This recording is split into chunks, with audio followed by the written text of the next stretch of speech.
Hi guys, and welcome to yet another review. This time I bring you yet another planar IEM review, but with planars which are priced at around or under the $100 price bracket, namely the KIWIEARS Melody and the NICEHCK F1 Pro. The Melody uses a 12mm planar driver and it's priced at about $89, while the F1 Pro uses a 14.2mm driver that, from what I was able to ascertain, belongs to the more recent generation of planar drivers being used now, and costs $99. The KIWIEARS, I got it from LINSOUL. The F1 Pro, I got it from HIFIGO. Anyway, let me just quickly take you through the boxes. Very simple. I mean, especially the box here of the Melody. Really nothing to write home about. You open it up, IEMs came over there. It brings a couple of tips which are not too bad. Brings a cable as well, which is I guess okay. It's not a bad cable, kind of what to be expected for this price. So the bare minimum in terms of accessories. I am not using the stock cable, as you might probably have gathered by now. Neither am I using the tips, the stock tips. As with the KIWIEARS 07s, I was able to get a better overall fit and quality of sound. In terms of some of the specs that they give for the Melody, I'm just trying to see if I could focus here, but it's not allowing me. Anyway, we're talking about an 18 ohm impedance. We're talking about a sensitivity of 102 decibels. And yeah, I mean, like I said, it's a 12mm planar. It's not a difficult planar to drive. It's not one that requires a lot of power, but yes, it does benefit if you do give it a little bit of power. But anyway, that's the planars, the Melodies box.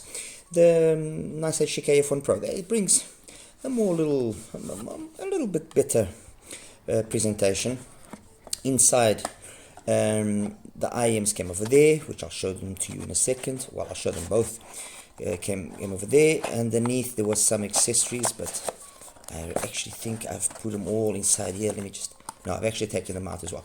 Anyway, inside here comes the actual carrying case, which I've got over here, which is not it's a nice little carrying case. And inside the carrying case is the set accessories which I was talking about, which is quite a nice selection of tips, as you can see.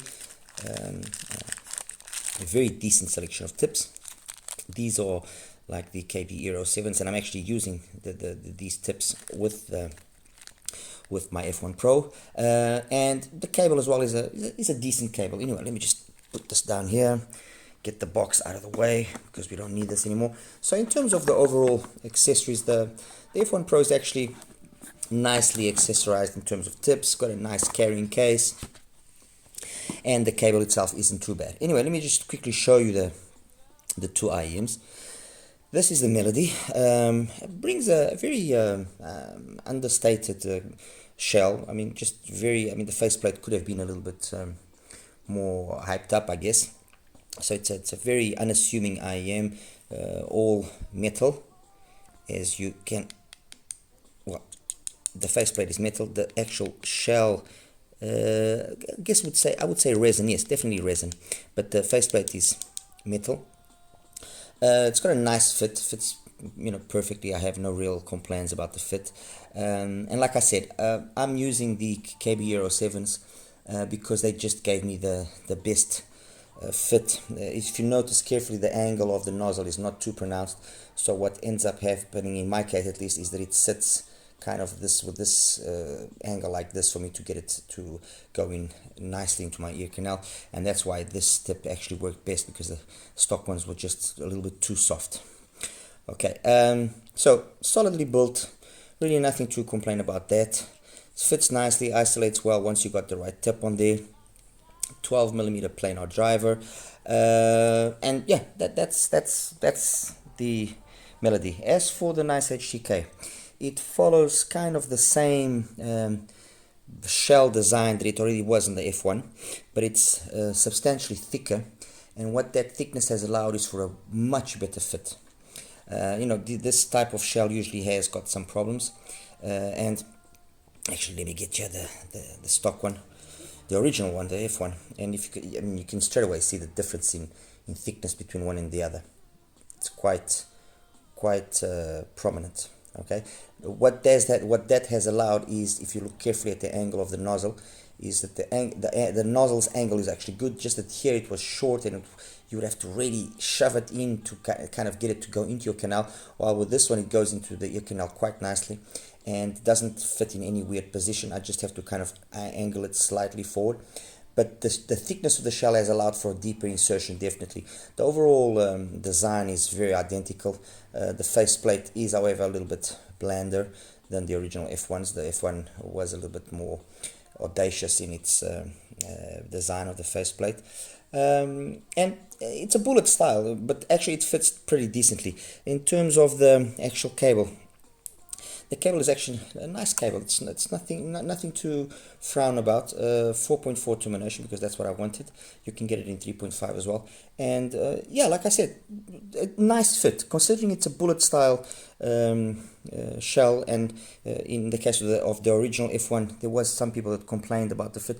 On this one, absolutely no issues. It fits beautifully, stays into my ear canal nicely, so really nothing to be said there. So in terms of the built all metal shell, I'm going to give them both the same kind of marks, although you know, maybe the Melody will suit just a few more people in terms of the fit, but I give them basically the same kind of punctuation in terms of the overall build quality and the fit and so on.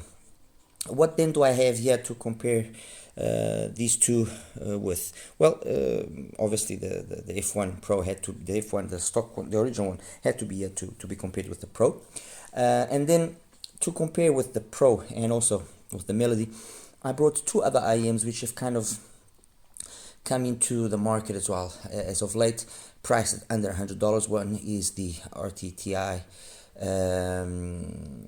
T10. This is got a 14.2mm planar in a I mean, it's made by LITZ, so at least that quality there is guaranteed. But the shell's color and appearance makes it look very cheap. It does have a price which ranges between $59 and $69 depending on which store you get it. So that's not too bad, I guess. And then we've got here the KIWIEARS Planar, which originally was priced at about $119, but you can currently get it from HiFiGo for $89. So it's substantially dropped the price. It uses a 14.5mm driver. And an all-metal shell which fits beautifully. In terms of the fitment, I think it's the shell out of all of them here that fits the nicest. So really nice in terms of its fit. As I said, $59 to $69, currently $89. This is $89 from LINSOUL. This is $99 from HiFiGo as well, and this is $149 from HiFiGo. So these three are available from HiFiGo. This one on Aliexpress, and this one from LINSOUL. Okay, let's get into the sound. Let's start. I'm going to start with the Melody. The Melody has, when you show the graphs, you will see it's got a very prominent mid bass, very emphasized. But funny enough, when you actually listen to it, it's not the one that does have the most slam, although that section of the frequency has been quite emphasized, and it is something that most planars, well, all planars really, can get away with, which is having a apparently bloated mid bass that it won't really affect the mids and so on. In the case of the Melody, although they've tuned it in that manner where the mid bass is quite prominent, just get these boxes out of the way here. Where the mid bass is quite prominent, it has got a nice slam, it has got a nice engaging sound, but it's not the one that has got the most slam. In terms then of the mids are very well executed, really no complaints. Male and female vocals come across perfectly, instruments as well. So in terms of timbre and tonality, for the most part it was very correct. I didn't find anything that was out. And then extension, there is a good level of extension matching I guess, the rest of the frequency range. Although you definitely do get the sensation that the tuning that was done here was a tuning to go more along the lines of that DD style of sound than necessarily a planar. So it follows very much that tendency of tuning which we found as well in the RTTI, the T10, and on the planar from KeyFine. And if I'm going to now talk about the NICEHCK case, it also follows very much the kind of tuning that the original F1 also undertook. The F1 Pro, and I'll show you the graph in a second, the graph is basically a copy-paste graph of the S12 Pro. And in terms of sounds, I just don't have it here to compare it because I didn't want to include it here. But in terms of sound, it sounds just like an S12 Pro. Let's make that just clear and get that out of the way. The F1 Pro is basically, in terms of sound, a S12 Pro. Is that bad? No, definitely hell not. It's got great bass, great bass. As much, if not even more slam than the slam, the mid bass impact that you find on the Melody. Fantastic mids, and then the energy that we find there at 6, 7, 8K.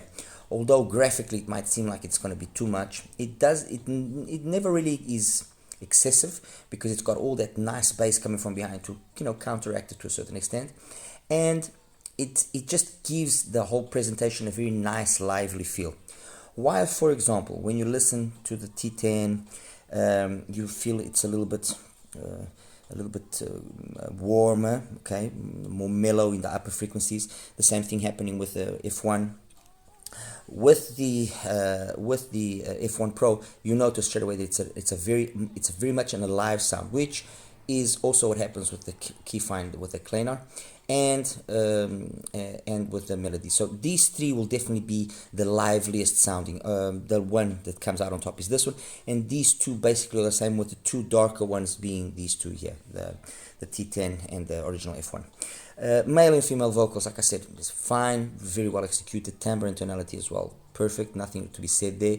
And then in terms of the overall, upper mids and treble, perfect. It's enough for you to know that it's a planar, but not excessive for it to become fatiguing or prone to that timbre that usually is associated with planars. At least for me, and with what I listened, it was not. I mean, it wasn't offensive in any way, and I thoroughly enjoyed listening to it actually. Getting a little bit more now into in terms of technicalities. The most technical one out of all of them, I would ultimately have to give it to the F1 Pro. It's the one that has the best soundstage, the best feeling of space, of air, the best imaging, the best detail retrieval, and the best resolution out of the bunch. Are the differences monumental to the other IEMs? In some cases, they are quite noticeable, but there are never differences which are like out of normal context that it's going to be offensive or anything of the sort. No. The Melody and the KeyFine Planar, I would say, have about the same amount of technical capabilities in terms of soundstage, imaging, detailed retrieval. Very much equal. Then the F1 also, I would say, I would include it into this level, with the T10 being the one that's perhaps the least capable in terms of its technical capabilities. But again, let me just make sure this is perfectly understood.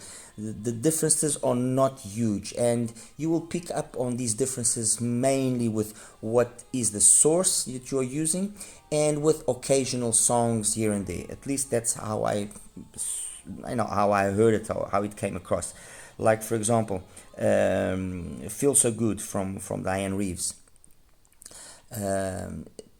It's a song, especially in the first minute or so, that it's got a rhythm going that can, if the IEM is got that area there of the mids to upper mids just a little bit overemphasized, it can be a little bit over energetic, that beat that you are hearing.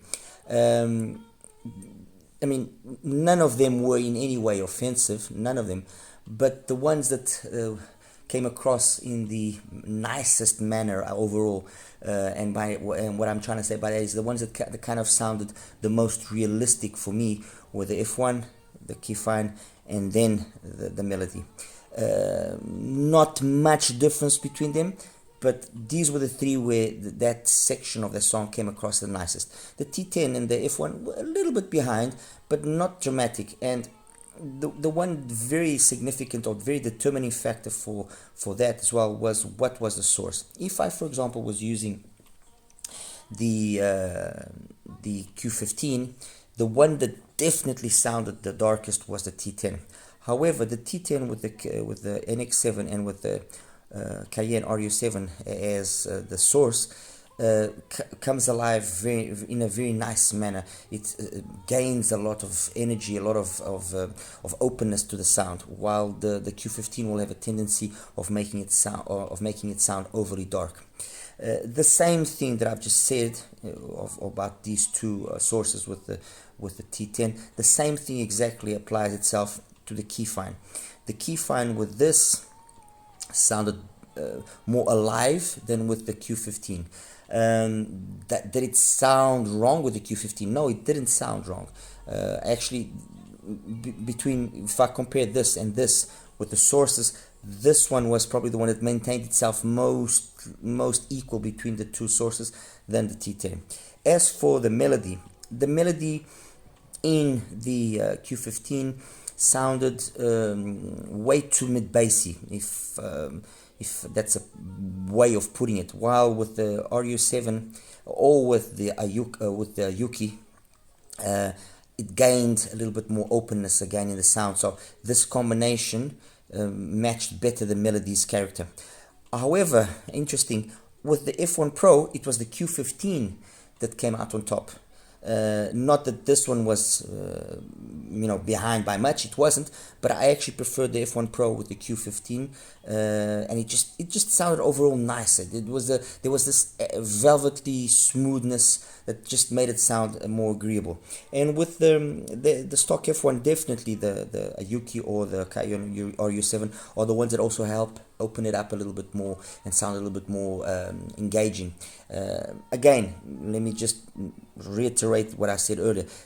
It's not that they sound bad with the Q15, the ones that work best with this combination of the RU7 and the NX7. They don't sound bad, they just sound slightly darker. So maybe if you want a slightly darker sounding IEM or sound, then go for a warmer sounding source. So again, I would recommend going for if you cannot afford the Q15, obviously, I would again recommend the M1P from Colorfly, because the M1P does very much have that same kind of vibe as the Q15. Right, so technically, like I said, this one comes out on top, with these three being in second place and the T10 in third place. If I now compare the two of them, which one do I personally prefer? I prefer the F1. I think the F1 just sounds more correct.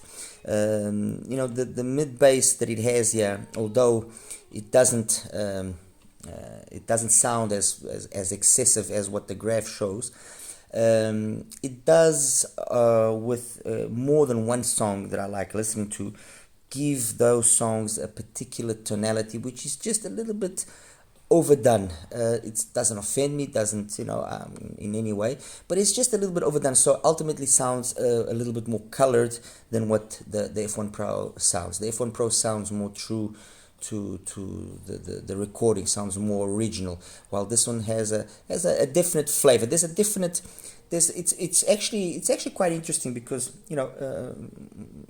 if you go through them with this combination of the RU7 or even with the Q15, but with this combination, which was ultimately the one that I ended up using the most, you go through them and it's not difficult to differentiate between the various models. The one that's the easiest to identify straight away, but it's very easy to identify it, is the T10. The T10 you know, the extension up top is notably less than the rest, so you notice it very quickly. You can also pick up on the F1 quite easily.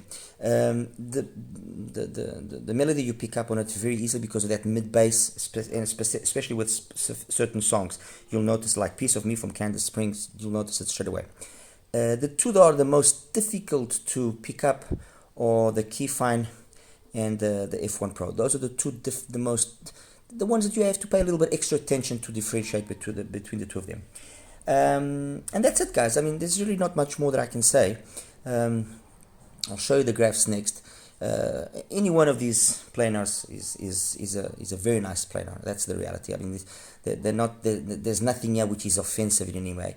The one that, because of where the price now is, perhaps seems to be the most interesting deal, I would say, is the Keyfine. I really enjoy. I've always liked the Keyfine from day one in terms of its sound.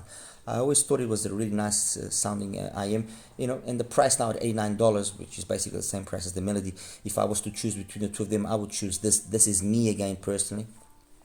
And then between the Keyfine and the F1, I would choose the F1 because the F1 has just got just that extra amount of energy up top, just to give it that little bit extra more detail, a little bit more twinklies and sparkles, but it's not a huge difference. The F1, if you guys recall from my previous reviews, I've always thought the F1 is a great IEM. At $149 and compared with the F1 Pro, no, the F1 Pro is a better IEM. If you know you're able to find this at a reduced price, which I've seen it at $109 sometimes, then I would say that it would be worthwhile buying, because it does have the removable nozzles, something which the F1 Pro doesn't have, and maybe that will give you that extra versatility in terms of its tuning and sound that will, you know, satisfy you more. So if you find it at a reduced price, I think that's worthwhile.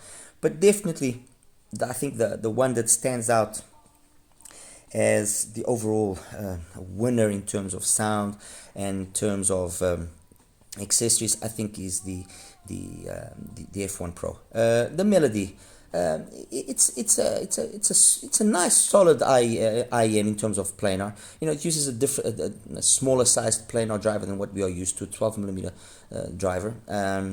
It's got an interesting tune, but I don't think it has got enough ultimately to make it a choice over the F1, or make it even a choice over the Planar. That's my opinion. Obviously, the price does make it a wiser choice or a smarter choice over the original F1. But with a discount, again, you know, I would take this over the Melody. So, I mean, I don't want to kind of end or come across by saying that the Melody is not worth it. No, the Melody is nice. It's got a nice, interesting sound, but it's not enough, in my opinion, to beat the two IEMs here that really stand out, which is the F1 Pro and the Planar. It doesn't have enough to outrank them in my view. Guys, I'll show you now the graphs and we'll wrap it up. Hi guys, and welcome now to the graph section here for the KIWIEARS Melody and as well the NICEHCK F1 Pro. Anyway, let me just do away here with some of the graphs so that we can put on what we want and talk about what we want to talk about. Alright, so this is the graph of the Melody. As you can see, very prominent mid-bass. It doesn't sound as big as it is, and it doesn't affect the mids as much as you would think by having such a thick way of having been tuned. But when you start comparing it with the others here, you do notice that the added weight that they've given to the mid-bass does take away a little bit from certain songs, especially some female vocals, and makes it just a little bit excessive. And interestingly enough, although it's got good extension past 10K, I found it not to showcase that extension that it has past 10K as much as you would again think. In terms of the mids and upper mids and treble, I mean, this section here is very well executed. It's got a nice pin again, peaking it close to 3K, and then starts dropping off. So this section here I think is very well done. The bass section is nicely done. It's fun, it's engaging, although it's a little bit colored. And no, although then in terms of the twinklies and sparklies, there seems to be quite a bit of energy. I didn't personally perceive it to have as much as at least the F1 Pro. The F1 Pro came across as having a little bit more, or you noticing it a little bit more, perhaps because the way that the bass has been done was also done in a different manner. But anyway, that's the melody. Now, let me take away the melody here. All right, there we go. Okay, yeah. All right, the graph I'm now putting up is of the LITZ S12 Pro using the LITZ silicone tips. Okay, and the graph that I will be now putting up is of the, where is my, here we go, number 16 is of the F1 Pro, and I think I really don't need to say much. Fair enough, one uses a 14.8, the other one uses a 14.2, but I somehow think that the drivers are very closely related, and that's why the overall tuning as well has come out basically the same. I mean, this is more than acceptable left and right channel in my books. The variance, the driver variance that we have between channels is quite significant always on planars, and that doesn't really necessarily translate itself to an audible difference that is very significant, although graphically you will see some differences. But in this case, they are exactly the same. And if the S12 Pro is a fantastic sounding IEM in my opinion, I mean, the F1, basically does the same thing. Very well executed bass. I mean, seriously well executed. The pin again peaks a little bit earlier at around 2K roughly, and then drops off, and then there's this energy here at, between, let's say, 5.5 and 8.5K. But this energy, it doesn't seem as excessive as you would think here by looking at the graph, and it just gives the right amount of energy to the treble to make you feel that you are listening to a planar, but without giving us that sensation of planar timbre or aggressiveness or anything. Okay, I just think it sounds, honestly, I think it sounds really good. And when, for example, I compare it with the melody, you do notice that the melody has apparently a little bit more slam here and there, but overall, when you are actually listening, at least I am listening to my songs, the difference is not like this, and I actually prefer the cleaner presentation of the slam in the F1 Pro. Mids very identical, but again, the F1 Pro's got just a little bit extra energy up top here to just give those extra little twinklies and sparkles and more detail that the melody doesn't have as much of. It has, but it doesn't have as much of. Okay. The Keyfine Planar and the RTT10, let me just bring those up now. So this now is the Keyfine Planar. I'm just going to take away the melody. The Keyfine Planar is very similar to in terms of the bass to the F1 Pro. A little bit extra energy here at this 2K area, but then the rest is very equal in extension and everything.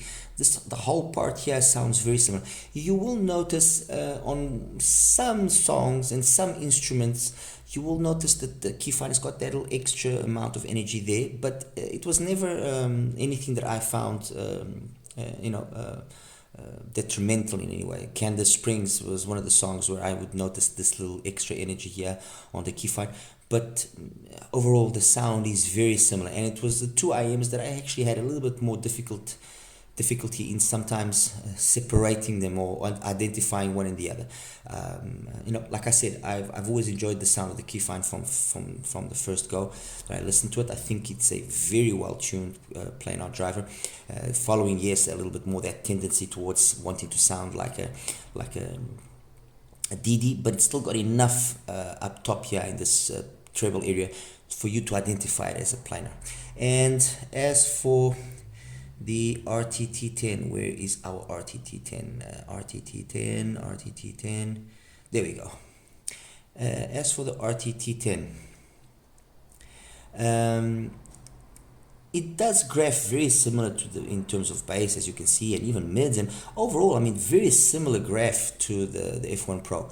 It does have also a 14.2 millimeter driver after all, but somehow, and I can only assume the difference that I hear in sound to the fact that one has got a metal shell, the F1 Pro, and the other one has got a resin shell, and this is a factor that will determine very much a different timbre and tonality, much like in the case of the S15 and the S12s and so on, where in the S15 they are using a resin shell. Straight away you notice that the timbre is slightly different, slightly warmer, more smooth and more pleasing than it is on the S12.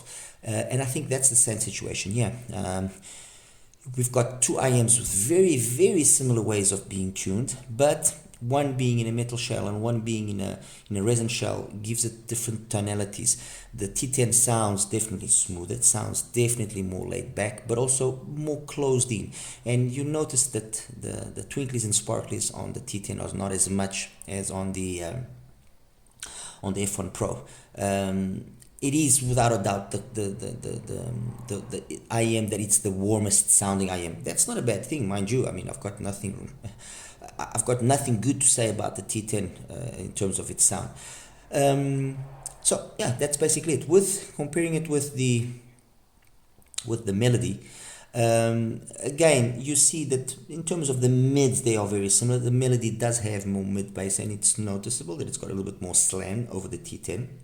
And it's got more information up top as well. So I would say between these two, probably the Melody comes out on top as being the better one to go for, you know, or the one that will satisfy most people. But you know, comparing with the HiFi and the Melody, in my opinion, is not as good. Definitely not as good. And compared with the F1 as well, the same situation is definitely not as good. So comparing with the HiFi, which is number 14, and with the F1, the Melody is not as satisfying, at least to my ears. Okay. Anyway, guys, that's my review here for the KIWIEARS Melody and for the NICEHCK F1 Pro. Two interesting proposals. The F1 Pro definitely the better of the two, especially at $99 and offering all the accessories that it offers. It's definitely a very nice IEM. And the Melody, I would say a good first attempt at the planar game. I'm sure KIWIEARS will probably take another stab at it, and maybe next time around they will give us something a little bit more interesting. Although, you know, credit must be given where it's due. They did use a smaller than usual planar driver, 12 millimeter, and what they were able to obtain with this 12 millimeter planar driver is actually quite interesting. I mean, the only other 12 millimeter driver that I know of is the one found in the TRN. I'm trying to remember, TRN Rosefinch, I think it is. It's a 12 millimeter planar that they've also launched after the original Kirin that they had, and that 12 millimeter there also very prominent in its mid bass, but not as nice in its tune with regards to mids, upper mids, and treble. And you know, although it had a very interesting price, $30 odd, it just you know, was not a successful IEM. If it had been better tuned, I think the TRN could have caused a little bit of a commotion, especially against the offerings from KZ, which were the cheapest and are still the cheapest. And that's it, guys. Any questions you might have, please feel free to ask me, and I'll do my very best to answer. Take care now. Bye bye.